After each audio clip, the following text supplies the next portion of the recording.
Hello, welcome to Sonography Radiology Training channel. This series of videos is about abnormal fetal growth. This is the third video in this video series with title of Fetal Growth Restriction in Small-for-gestational age fetuses Part 3.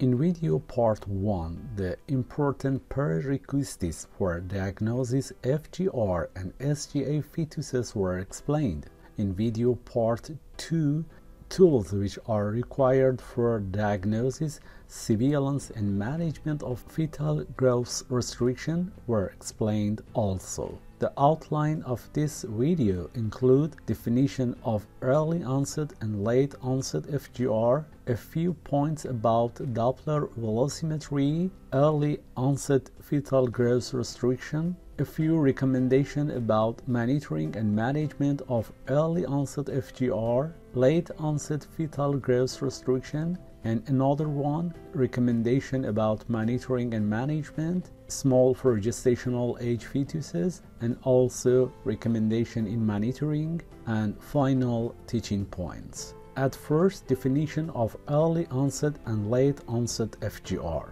There are two main phenotypes of FGR which differ significantly in many aspects, such as prevalence, prediction by first trimester ultrasound, gestational age at onset, placental histopathological findings, Doppler velocimetric profile, maternal associated disease, severity, and prenatal outcome. Main clinical characteristics of early and late onset fetal growth restriction include: main clinical challenge in early onset is management, but in late onset FGR is detection.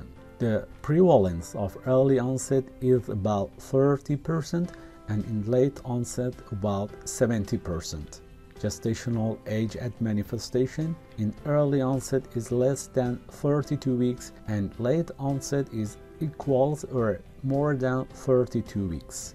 Ultrasound findings in early onset, fetus may be very small, but in late onset, fetus not necessarily very small. Doppler velocimetry findings in early onset, we can find spectrum of Doppler alterations that involves umbilical artery, middle cerebral artery, and ductus venosus, but in late onset, mostly we can find cerebral blood flow redistribution. Biophysical profile in both of them may be abnormal. Hypertensive disorders of pregnancy are frequent in early onset, but not frequent in late onset. Placental histopathological findings in early onset include poor placental implantation, spiral artery abnormalities, maternal vascular malperfusion. But in late onset, we can find less specific placental findings, and mainly we can find altered diffusion. Prenatal mortality is high in early onset and low in late onset. Maternal cardiovascular hemodynamic status in early onset, we can find low cardiac output, high peripheral vascular resistance, but in late onset, less marked maternal cardiovascular findings are available. The definition of FGR varies between different guidelines and author groups. The criteria proposed by an international Delphi consensus represent the most recognized definition of FGR, as it was explained completely in video part 1. Now, a few points about Doppler velocimetry. Although full explanation about Doppler velocimetry will explained in video part 2, it's necessary to mention a series of other points in this video. Despite the fact that Doppler velocimetry has been used in obstetric practice for nearly 4 decades, there is no universal agreement on which indices, thresholds, and/or reference ranges to use. These considerations are not applicable when qualitative assessment is performed, such as evaluation of absent or reversed ductus venosus A wave or absent or reversed and diastolic follow in the umbilical artery, but they are affect Doppler velocimetry quantitative evaluation. Wide discrepancies have been reported in reference ranges used for biometry, Doppler parameters, and birth weight, even at national level in centers with high expertise in the management of FGR that might significantly impact the diagnosis and management of FGR fetuses. Another reason for the lack of standardization of quantitative Doppler velocimetry is that there is no uniformity in Doppler indices that are used, especially in research studies. The Delphi consensus procedure identified cerebroplacental ratio below the 5th percentile and umbilical artery PI above the 95th percentile as Doppler criteria to define FGR. The rationale behind the application of the ratios of middle cerebral artery PI and umbilical artery PI that they are cerebroplacental ratio and umbilicocerebral ratio instead of the individual components is that they have been shown to be more sensitive to fetal hypoxia and to be associated more strongly with adverse neonatal outcome. There are high variability in Doppler reference ranges and indices used between research studies, efficacy of clinical policies and protocols, and many other aspects. As we can see in this table, different ranges for PI in umbilical artery, MCA, and cerebroplacental ratio in different researches. However, these differences should be acknowledged and action is needed to homogenize the adoption of Doppler indices, thresholds, and reference ranges in clinical and research practice. Now, early-onset fetal growth restriction. Early FGR, which diagnosed before 32 weeks, is particularly associated with maternal vascular malperfusion of the placenta, characterized by abnormal transformation of spiral arteries, pathologic features of the placental villi, and multifocal infarction. These disease components result in so-called placental insufficiency and form the most common basis for placenta-mediated FGR. Chronic ischemia of the placental villi impairs plasminogen growth factor secretion and leads to excessive soluble FMS-like tyrosine kinase 1 release by syncytial knots, thus resulting in elevated of this ratio, which typifies early FGR and the associated hypertensive disorders of pregnancy. Elevated Doppler umbilical artery PI typically precedes a cascade of Doppler alterations, fetal heart rate changes, and biophysical profile modifications, with end-stage cardiovascular deterioration caused by severe hypoxemia followed by acidosis. Uterine artery, umbilical artery, and MCA Doppler abnormalities represent early changes in early FGR and may be present for many weeks before severe cardiovascular and metabolic deterioration occurs. And this issue shows the importance of color Doppler velocimetry ultrasound examination in FGR diagnosis. Although absent end-diastolic follow in umbilical artery represent a progressive deterioration of uteroplacental function, it still precedes critical fetal deterioration, and thus progress to reversed end-diastolic follow may be slow. However, the rate and rapidity of alteration in umbilical artery Doppler from increased blood flow resistance to absent end-diastolic follow determines the rate of fetal deterioration. The late deterioration in early FGR, characterized by severe placental insufficiency, is reflected by reversal of end-diastolic follow in the umbilical artery. and worsening generalized cardiovascular and metabolic failure reflected by alteration in ductus venosus that is absent or reversed A wave in color Doppler study. This cardiovascular deterioration might proceed or occur in parallel with the alteration of the short-term variation, eventually manifesting as abnormal biophysical profile score, a spontaneous repetitive deceleration on cardiotocography, and finally still worse. At present, there is no effective therapy for early FGR, though efficient recognition and management of severe preeclampsia may prolong some pregnancies with early FGR. The timely use of steroids followed by magnesium sulfate transfers to tertiary care center and consideration of the safest mode of delivery are the key concept in early FGR management. Now, some recommendation in monitoring and management of FGR fetuses. Of course, management and monitoring of FGR fetuses is out of the work scope of the radiologist, but knowing some recommendation in management and monitoring of FGR fetuses can be beneficial. The first recommendation is multimodality assessment, including cardiotocography and umbilical artery, MCA, and ductus venosus Doppler evaluation is recommended. When computerized cardiotocography is available, short-term variation should be the main parameter assessed. Monitoring should be scheduled based on the severity of FGR and alteration in umbilical artery Doppler. Delivery should be based on biophysical assessment or maternal indication as follows. At any gestational age, presence of maternal indication, for example, severe preeclampsia and HELLP syndrome.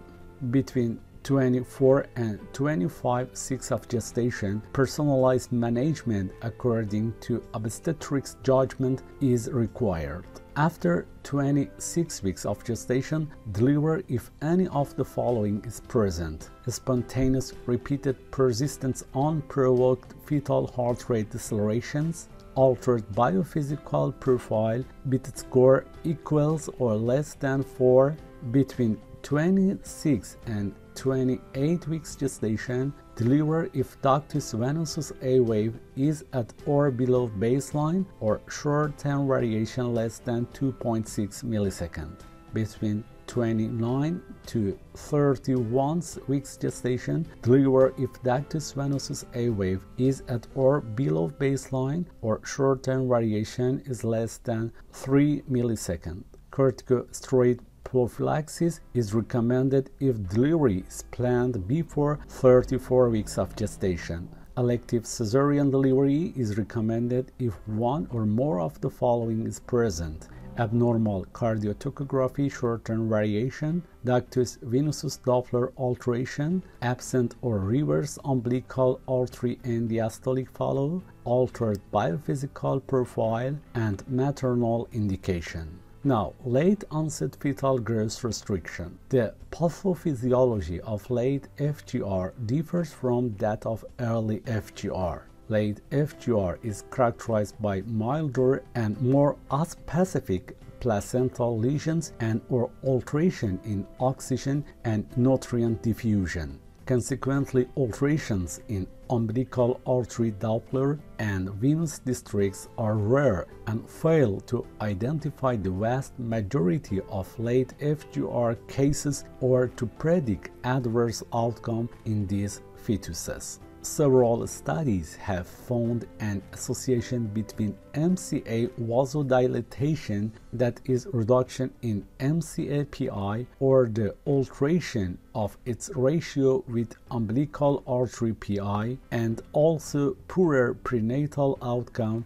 including stillbirth, high risk of cesarean delivery, and increased risk of abnormal neurodevelopmental at birth and at 2 years of age. The biophysical abnormalities that characterize late FGR include alteration of fetal breathing, decreased amniotic fluid volume, and loss of fetal heart rate activity on conventional cardiotocography. However, in fetuses with late FGR, it seems that biophysical profile becomes abnormal only shortly before stillbirth, and therefore it's not useful in the determination of monitoring intervals. Despite presenting with milder clinical form than early FGR, late FGR is still associated with poor neonatal outcome and longer-term educational attainment. The pathophysiology of late FGR is still not completely understood, and this may determine a lower identification rate of fetuses exposed to growth restriction near term.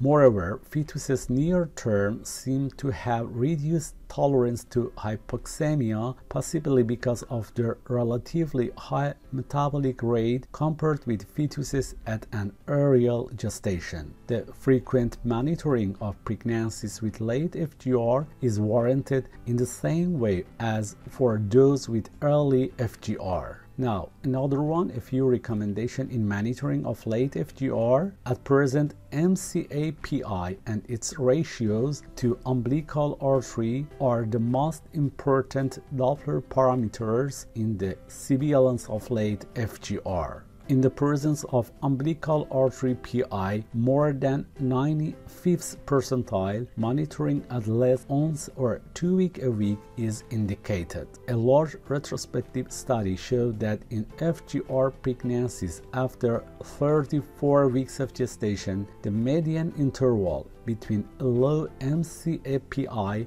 and stillbirth was equal or less than 5 days, suggesting that if delivery has not been indicated by that time, 2-week weekly Doppler surveillance may be required after 34 weeks. Moreover, in the same study, almost 90% of stillbirths occurred within 1 week after a normal biophysical profile score in the presence of cerebral vasodilatation, suggesting that biophysical profile may have poor value in determining the frequency of fetal monitoring. Considering the fact that some concerns have been raised regarding the inter-observer reliability of MCA-PI measurement when alteration in MCA-PI and its ratios is encountered, the measurement should be confirmed within 24 hours to avoid false positive results, especially when timing of delivery is based on this finding. In pregnancies with late FGR, delivery should be based on biophysical assessment or maternal indication as follows. At any gestational age, deliver if one of the following is present: spontaneous, repeated, persistent, unprovoked fetal heart rate decelerations, altered biophysical profile with a score equals or less than 4, maternal indication like preeclampsia and HELLP syndrome, absent or reversed umbilical artery and diastolic follow, between 36 to 37 weeks deliver if umbilical artery PI is more than 95th percentile, or AC or fetal weight less than 3rd percentile. At 38 to 39 weeks deliver if there is evidence of cerebral blood flow redistribution or any other feature of FGR. Now, small-for-gestational age fetuses. SGA is often considered as a constitutionally small fetus that is otherwise healthy. It's frequently the case that the SGA categorization is applied to a small baby that is structurally normal and has normal Doppler findings. In these cases, the adoption of customized growth charts has been suggested to reduce the proportion of SGA. However, there is evidence suggesting that SGA with abnormal fetal placental Doppler can be associated with accelerated placental aging signs of placental underperfusion, lower umbilical blood flow volume, altered maternal hemodynamics and greater incidence of cesarean section for fetal stress compared with appropriate for gestational age fetuses. Such evidence poses the question as to whether there might be a subgroup of SGA fetuses that do in fact suffer from stunted fetal growth, which adapt to a poor nutritional environment and are not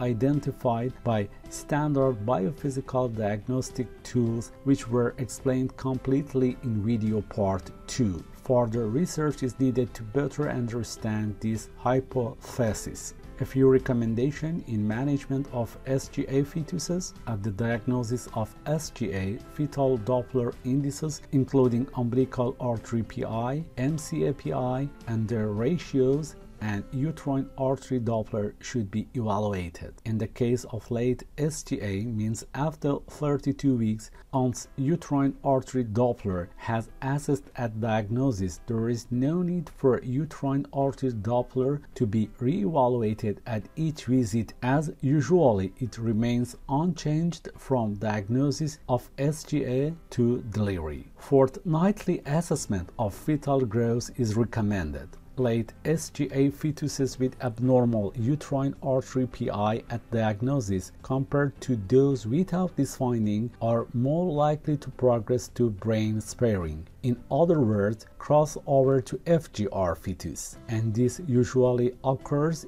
at earlier gestational age periods. Even late SGA fetuses with normal uterine artery PI can progress to brain sparing, albeit less frequently and 1 to 2 weeks later than fetuses with abnormal uterine artery PI. Fetal Doppler velocimetry should be performed both at diagnosis of SGA and during follow-up. In the case of late SGA, fortnightly assessment of fetal growth and weekly assessment of umbilical artery PI, MCA PI, and its ratios is recommended. When SGA has been identified, delivery should be planned from 38 weeks and the pregnancy should not exceed 39 weeks of gestation. Now, please pay attention to these final teaching points.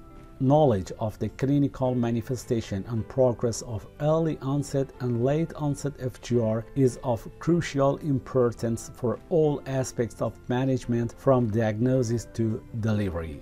At present, the most recognized criteria to define early and late FGR are those derived from an international Delphi survey consensus. Early FGR is associated more strongly with abnormal trophoblastic invasion and consequent placental insufficiency. The risk of prenatal mortality and morbidity and long-term adverse outcome is very high in these pregnancies and depends both on the severity of growth restriction and prematurity. For this reason, pregnancies with early FGR should be managed in multidisciplinary tertiary level units. Despite the severity of early FGR, the cascade of Doppler alterations is quite well known, and randomized controlled trials have provided a robust level of evidence for delivery criteria.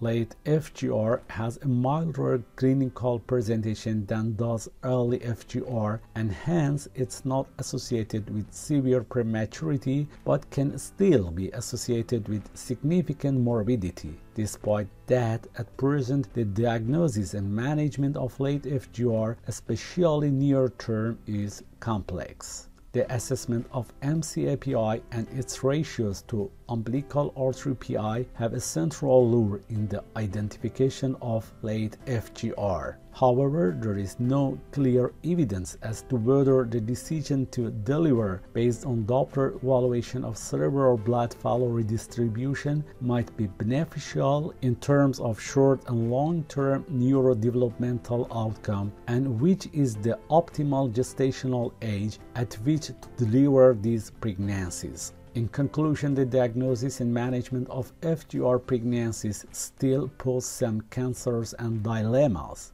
In fact, there is some evidence that even SGA fetuses with normal Doppler velocimetry might suffer some degree of growth restriction not identifiable by standard biophysical tools. New technologies and tools might be helpful in differentiating between SGA and FGR, and randomized controlled trials and management that are in progress will hopefully provide clear evidence on some unanswered questions. The real challenge remains to determine whether therapeutic intervention in FGR will ever be feasible or not. Now, I suggest two others of my videos that are close to this video in terms of matter. And thank you for your attention.